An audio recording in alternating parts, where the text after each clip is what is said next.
Good afternoon. I'm Rob Webb, and I'm pleased to be speaking today with Matt Bryant.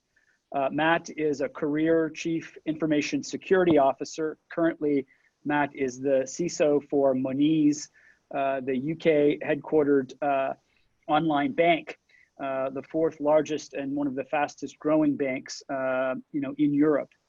Prior to Monese, Matt was also the CISO for the 3i Group and spent a good part of his career at British Telecom. And today I want to spend some time really learning from Matt and sharing with all of our friends and associates insights into information security during the pandemic. And Matt, I'd like to just kind of kick it off by saying, what are you seeing in the information security threat landscape during this pandemic? We've heard about dramatic increases in attacks and risks associated with employees working from home.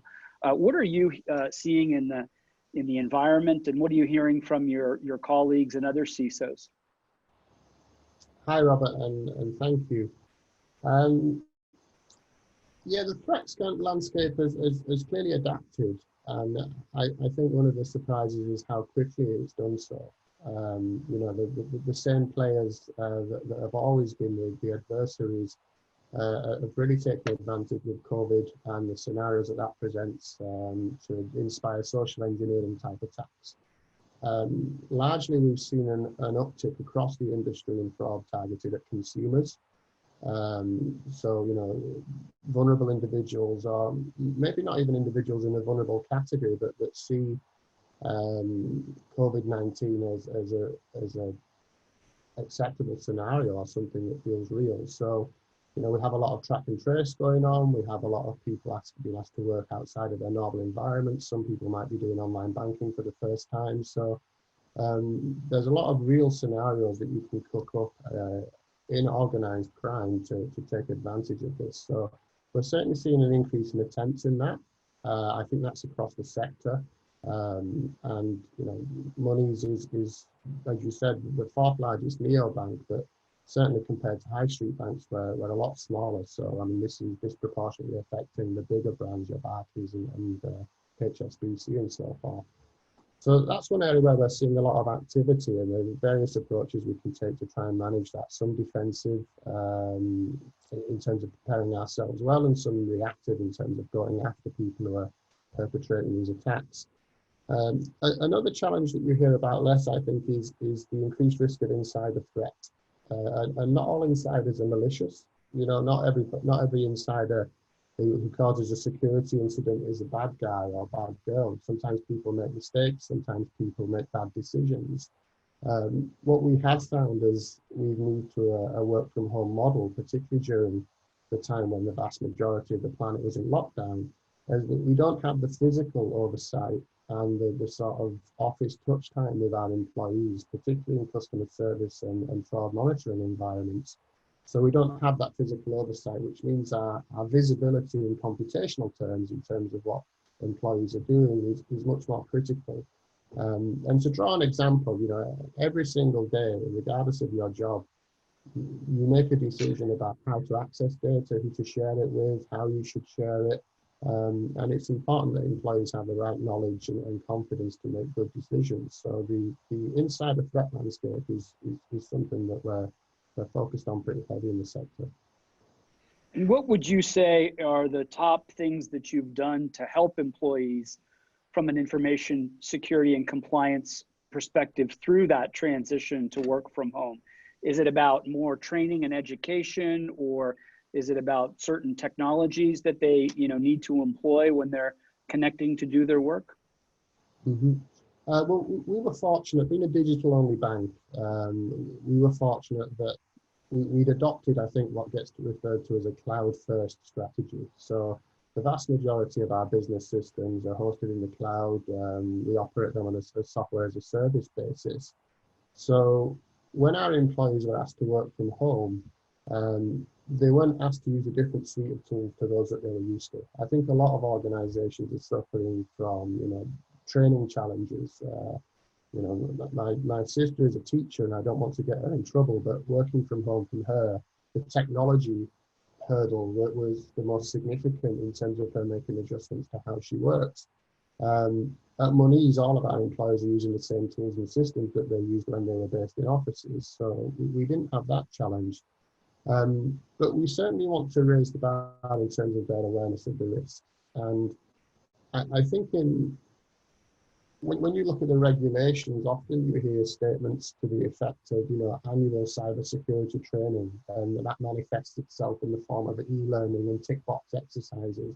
It's simply not good enough. You know, when the threat landscape changes so quickly, and we find that there's a whole new set of social engineering scenarios, we have to get ahead of that, and we have to reach out to our employees. So we use a combination of sort of classroom-based interactive training, where we talk to our employees and help them understand some of the real threats that we're seeing.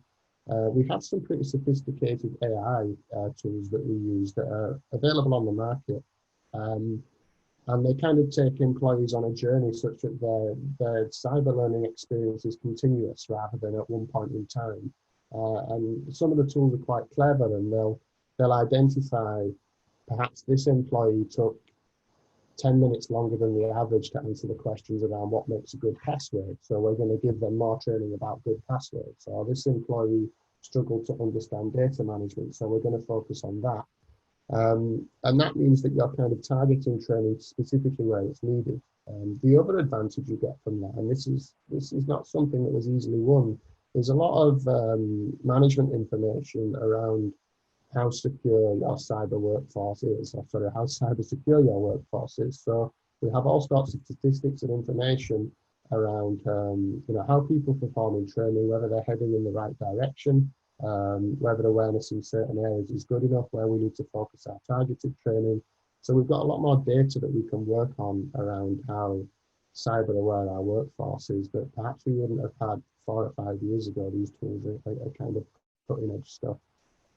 That's fascinating, Matt. So you got a combination of employee awareness and training and changed behavior, and also a new set of technologies and tools to enable them to operate more safely. And from Moniz's perspective, this cloud-first strategy has really enabled you to really be more secure during this pandemic. Certainly, yeah. I think organizations who'd already embraced digital transformation, they probably had an easier ride, especially in March and April when the pandemic first hit and everybody's business continuity plans were spun into action. I think organizations who had a model whereby all their business systems and their business IT were on premise, and therefore to enable work from home had sort of, you know, antiquated VPN solutions and the sort of old tech that we remember clicking on those boxes trying to get them to work for an hour. Those organizations were trying to do digital transformation at the same time as they were trying to execute business continuity plans. And that's just another hassle that you don't need. Migrating your business systems or your Windows domains or whatever it is you use into the cloud is a complex job that requires planning, it requires time, and it requires investment. You don't want to be doing that under significant time pressure. So I think we were positioned well from that point of view. In terms of getting training to the right people, I think it's important to note the range of roles that you might have in a fintech financial services company. You know, we've got customer support, we've got money laundering teams who are monitoring for fraud, we've got software development, we have, you know, over 15 product teams delivering software to 2-week sprints, we have a treasury team. These are all very different disciplines, and social engineering threats apply to them in different ways. So, you know, the element of our workforce who have direct contact with customers, you know, our training for them wants to focus on the fact that they are dealing with potentially untrusted individuals on a daily basis. And some of those could be trying social engineering techniques. And indeed, some of them could be calling up asking for advice because they were the victim of social engineering themselves. Whereas treasury functions, you know, they're much more likely to be the sort of business email compromise type scams where, you know, somebody's looking to use the pandemic and the, you know, breakneck speed response that's required to encourage them to maybe change the bank details and transfer some money to the wrong place, the sort of stuff you see in private equity all the time. So it's about understanding a changing threat landscape, but also how it applies to individual roles or different teams in your business. Everybody needs a baseline level. Everybody needs a certain awareness. If we all use the internet every day now, and we need to understand how to do that safely. But there are also specific threats that apply to you because of the role you do, because of all the information you have on LinkedIn, or wherever it might be. So yeah, we've really put our time and energy into trying to address those training requirements on a per need basis. So you've made security everybody's business, and then depending upon the role that you're in inside the organization, you may have some enhanced security and protocols that you need to follow. Absolutely, yeah. And there's only so much security you can do to a company. You know, as the leader, the cybersecurity aspect of Moniz, you know, I can drive technology changes. And you know, I can drive investment in security solutions, but you know, there's 400 plus people making decisions every day doing their job, and there only needs to be one mistake. So you can do so much security to a company, but the rest has to be done by the company. You have to bring them on you, and I think, you know, every single employee in your business is in the first line cyber defense. You know, it's not just your incident response team, it's not just your IT guy. Tell me about, for some, it may be counterintuitive that being in the cloud is more secure than having all of my technology assets in-house. Explain your thought process and strategy at Moniz to enhance security by adopting this cloud-first approach. Okay. There's a lot of benefits. There are a whole heap of benefits. We could talk for a long time about this, but fundamentally, the cloud has enabled organizations to roll out infrastructure and systems at lightning speed.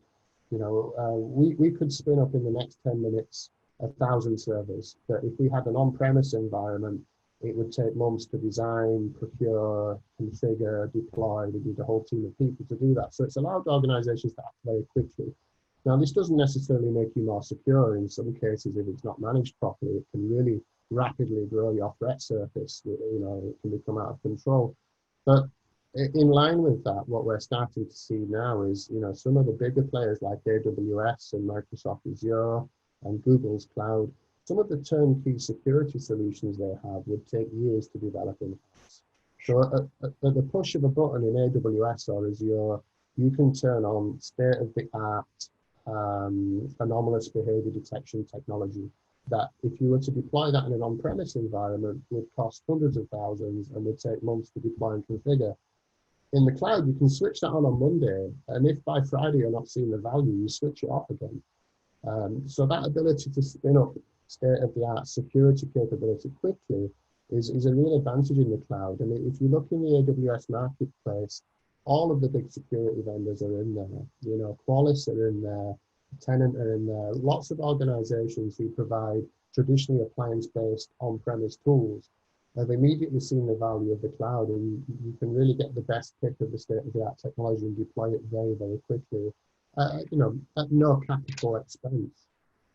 So Google, Amazon, and Microsoft provide economies of scale in the capabilities from a security perspective that you can turn on, and the hygiene matters such as patching of all of my on-premise equipment or developing specific, you know, anomaly detection systems. I can take advantage of that from the cloud providers rather than build that, you know, myself. That makes a lot of sense. Absolutely, yeah. I suppose you effectively outsource your what used to be infrastructure management, platform management, and you know, a lot of the modern container technologies. You know, all you're really worrying about, you know, and speaking in broad terms here, is the security of the software that you deploy. You know, you need people looking at the infrastructure and the platforms that, you know, the cloud environments that are available now make that much easier, less manual a task, and you know, automation is kind of taking us to places where a lot of the traditional security concerns, which are very IT infrastructure and platform driven, they're not your primary concerns anymore in a cloud environment. And perhaps a good example is the ransomware that affected the world a few years back. You know, it kind of shut down the NHS and all sorts of other organizations. WannaCry. And, you know, that took advantage of a specific vulnerability in a Windows server that if you were unpatched, you were vulnerable to. Now, it was primarily organizations with on-premise infrastructure that suffered there because they have manual patching processes that are run by people in their company. And you know, people have competing priorities and don't always patch in timely ways and all the rest of it. If you're running platform as a service in the cloud, you have less of that to worry about. One of the top concerns for boards of directors now is information security and the pace of digital transformation.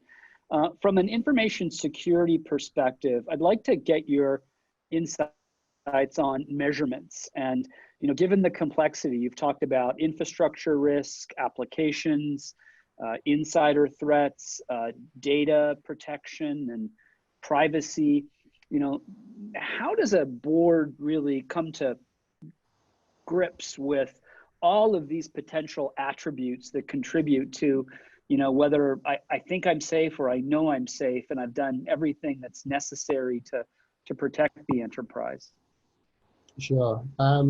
Well, risk is a state of uncertainty, right? You know, it's a state of uncertainty where at least one of the outcomes is undesirable. And we can measure uncertainty and we can express that measurement as a set of probabilities. I think people are comfortable with that idea, you know, the idea that risk is likelihood times impact. You know. What's important, I think, increasingly is the quality of the expression of that uncertainty and that we're not allowing ourselves to follow sort of subjective measures or subjective approaches where, you know, it's I feel like this is, you know, low, medium, or high, and on the basis of that assessment, I'm going to go and spend £100,000 on this. I think boards of directors and investors expect much more thinking and scrutiny to go into decisions around investment. So there's lots of stuff we know, and there's lots of stuff we can measure actually. And we can use that to try and reduce the amount of uncertainty and develop quantitative models that model impact and likelihood within certain confidence intervals. And my experience of boards of directors, be it from FTSE level down to sort of private organizations with lots of investors on the board who are equally interested in protecting their investment, is that they're happy with the idea of uncertainty. What they want is a solid assessment that they understand, that speaks their language, and one that gives them options. So, for example, we can look at historical data for breaches in our sector. And, you know, there's a lot of that around now. There's a lot of threat intelligence reports that we see on a daily basis from all the big players. We can look at historical data for the software as a service tools we use. We can look at the partners we have and the type of incidents that they've had. And that gives us a picture of how frequently incidents happen or breaches happen. If we're wanting to model impact, you know, there's a lot of stuff we know about our organization. You know, we know the cost of incident response activities per hour. We know how much revenue we generate per hour. We know what our operating costs are. We're starting to see as the newer, more sharper tooth regulations bite. So GDPR as an example, we're starting to see precedents for the fines that are being set. You know, so we now know what the largest ever fine is associated with GDPR. We know, for example, that Marriott are facing a €110 million fine for 383 million customers' contact details being breached, and we'll be able to see where that ends up.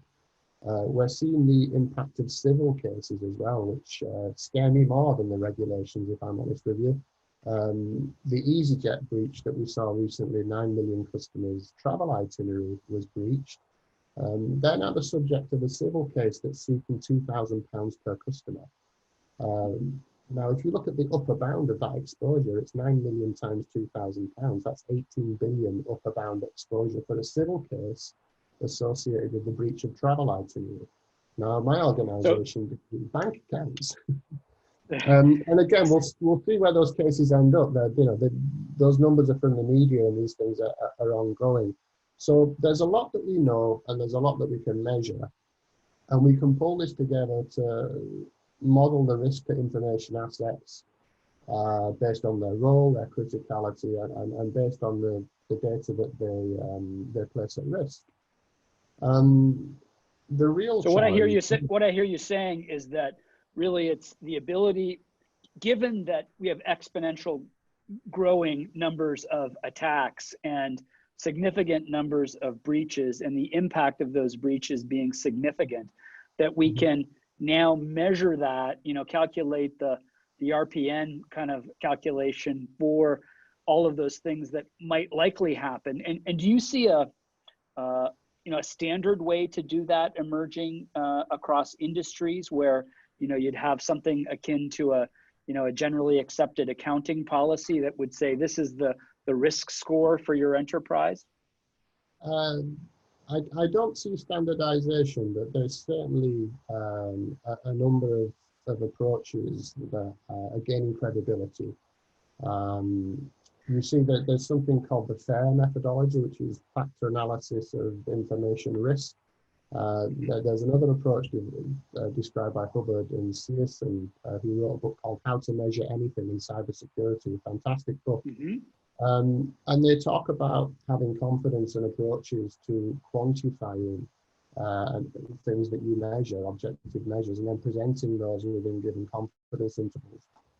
How I would take this to a board, and I think what's important to note is that the boards aren't always interested in the same risks throughout the duration of a company. So it's important to have impact criteria that really matters to a business at that point in time.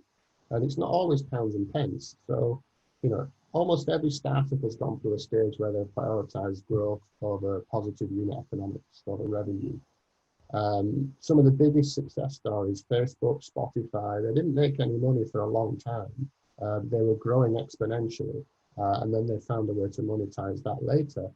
So you want to help your organization make decisions or express its risk appetite based on the metrics that matter at that time, and those metrics can change.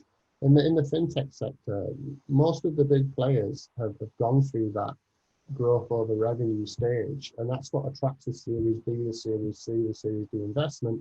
But now they're focused on profitability. So, the impact criteria or the way you express your risk exposure at one point might not have been in pounds and pence. It might have been an effect on your brand, on the damage it might do to our growth, those sorts of things.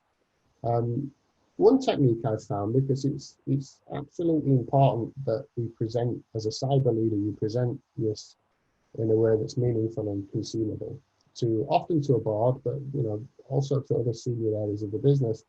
And they're often educated people, very well educated, and they can cope with complexity. They don't want risk dumbing down. What they want is risk expressed in a way that's meaningful to them. I don't know if you've ever walked into a board of directors and asked them what their appetite for cyber risk is. Zero. Exactly. Yeah. Which is not a helpful answer, but that's because it's not a helpful question. So one technique I've tried that I think gets traction is to take them loss exceedance curves. Take them a curve that says, look, this is the probability of a given loss over a range. So you're 100% likely to lose nothing. We can guarantee that. But there's also, a range of probabilities for amounts that you will use based on our current exposure to risk. And yet you've taken various risk treatment plans, and you say, if we invest this pushes your loss exceedance curve down. If you don't invest, it pushes your loss exceedance curve up.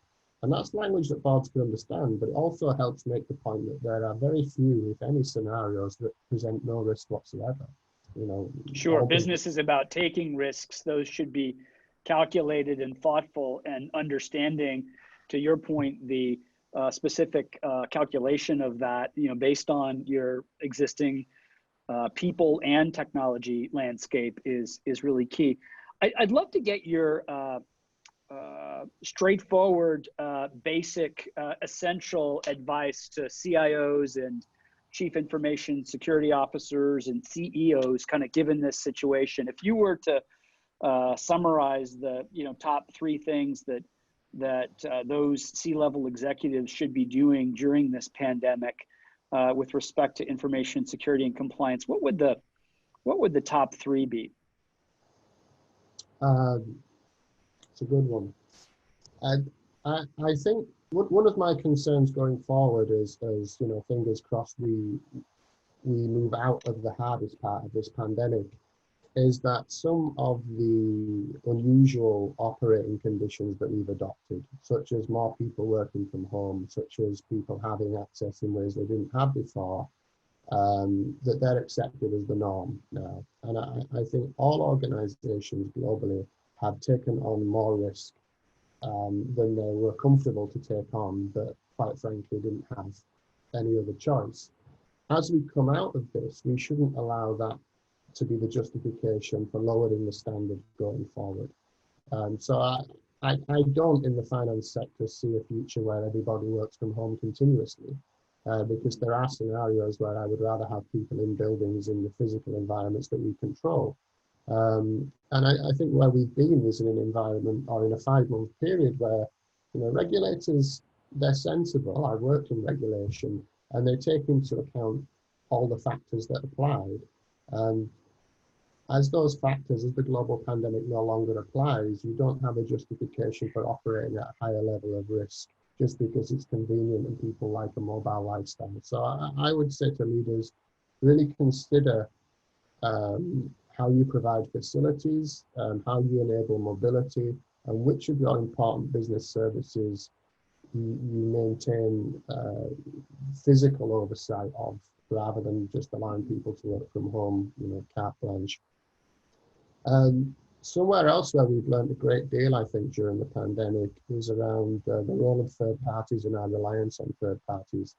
So the reason that Monese has been able to grow so quickly, and the reason that all fintechs have been able to grow so quickly is partly because of the cloud, but also because we partner. We partner like crazy to deliver services. We're not reinventing the wheel. What we're doing is putting together partners that together add value and allow us to provide services and solve our customers' problems. But that means that our supply chain resilience is very, very, very important to us. And it's easy to have a list of all your partners and then have a list of all their service level agreements and get a copy of their business continuity plans and go, oh, everything's okay. But actually, one thing that the pandemic has taught us is that worst case scenarios happen, right? So there's a great FCA Bank of England joint discussion paper in 2018 on operational resilience. And it was the start of a consultation period that comes to an end in October. And they talk about severe but plausible scenarios. I would hazard a guess that 6 months ago, even when asked to list severe but plausible scenarios, there weren't many people who said global pandemic affecting every single country in the world and closing the entire global economy. So these things do happen. And maybe a word of advice would be supply chain resilience is important, but look into your supply chain and see what kind of resilient capacities there are. Because inevitably, when you're operating under resilience or business continuity conditions, sometimes your capacity or your ability to output reduces significantly. And if you're working close to that, you can find that, yeah, you still have the service provided by that partner, but it's a reduced service. And how does that affect your ability to operate as well? So supply chain resilience is absolutely critical, I think, for most organizations now, but certainly in the fintech sector.